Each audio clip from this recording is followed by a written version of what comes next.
which I had missed the whole time, because, here you guys are talking to Bobby the whole time, and I'm like, Frank really would just kind of open the door every once in a while, and you could tell he was really grateful, but he didn't come out much, and I'm like, I love doing this work, but I really want to interact with him a little bit, so I'm not just, fixing up his house and then leaving. And he actually came out today and kind of leaned against the car, and he could start seeing that more work was being done, and you could tell that it was touching his heart, and so I just began asking him questions and find out about his job and about his life and everything else while I was working. And so that was just really encouraging for me to do that. And after we had the prayer circle and everything, which is just really a God thing that Ellen had her interview today, because we never would have done that. Is and it? Yeah. Is it not? And I thought, why didn't we do this every day? Like I would have loved to every lunch before we go to lunch, just circle of prayer, and who would have ran up to our prayer circle to long prayer? You know what I mean? Like that would just touch my heart. And I thought we should have been doing that the whole time, with Frank too, and he just happened to be out there, you know what I mean? And for him to jump in the circle, and we left after we prayed, and again, I thought for sure that he was going to say, just from my little bit of conversation with him, that he was just going to say, no, that's okay, I'll just stay here, but no, he jumped in the circle, and then, Joel gave the out that if you don't want to pray, you can, squeeze your hand. I thought, oh, for sure, he's not going to want to pray in front of all of us, he's going to be uncomfortable with it. Nope, and then he prays, and it was such a genuine prayer, like it wasn't like, oh, I'm just going to give some fluff so that they think I know what I'm talking about. No, it was him pouring out his thanks for us. And so everybody left to go, and we're getting ready to go to lunch, and we're kind of cleaning up or whatever else. And I began talking to him, and he said, man, this is so great what you guys are doing. He said, I'll tell you what. He said, this has really, really helped my faith this week, or something like that. Or I really needed this, faith boost this week. And just to know that, I don't know where he was at before this week, but then to see what's happened here, helped him take that next step, whatever that next step is for him. You can definitely see that he was closer because of that time that we spent. That's great. I had a moment where I actually got to spend time with Bobby this week, going to Lowe's, get a door, just to sit and talk to him and listen to his story about his wife and their marriage and just how passionate he really is for God. And I think a lot of times the person I take for granted are the things that I have. And just to see people with so little push through with what they have, it's just so inspiring. I think more people need to see it. Jesus really spoke to me. I think there's several times I've seen God this week, Jesus, starting out with just coming down here, I found out that Jericho's last name is Van Allen. And the day we left is the day my mom died 6 years ago. And, I think about my mom every day. And I want to try to build a good relationship with my daughter, and I'm so proud that she wanted to come on this trip.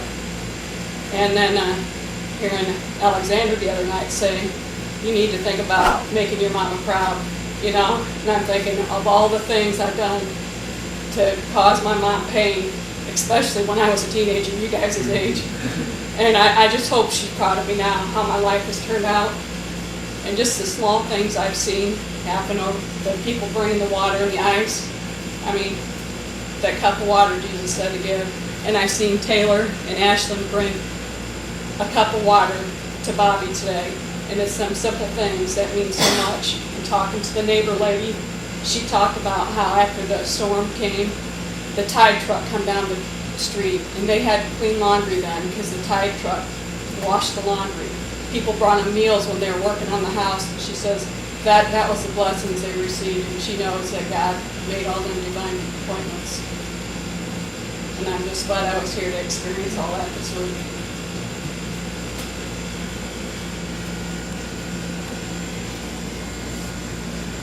Do you think some of these same things can happen where we are if we become not so focused on me and what's got to happen and all this kind of stuff, but remain sensitive to the Lord and how He's moving and what He's doing?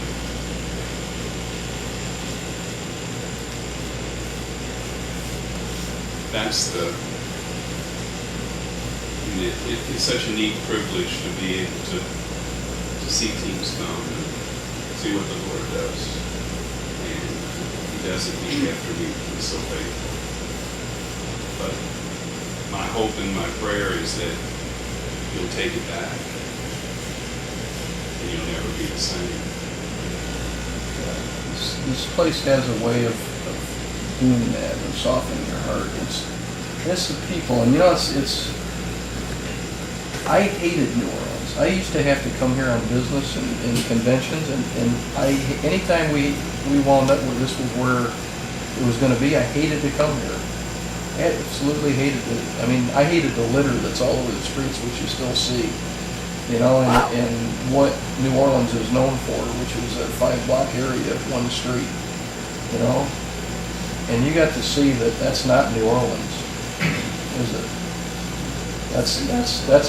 That's a little tiny section of New Orleans over there that gives the whole city a bad name. It's the people, you know? It's so nice, because in the city, it's amazing. I was not expecting anything like that at all. When we were talking to the lady who lives beside Nikki, she was telling us how she has been through Indiana a couple times. Like, she's never stayed there, but she just when she visits or like goes to get a breakfast, it's natural for her to say good morning. And she's like, people just keep eating, they won't even give me a single glance. And like, we told her how amazed we were that people were so kind down there. And it's pretty, like, it opens up your eyes to see how much love there is down here, how much we have missing. It's all about love. That's, you know, the only thing that God is love. That's his whole essence. The whole essence of the Lord is love. He doesn't know how to do anything different. He doesn't know how to do anything different but to love us.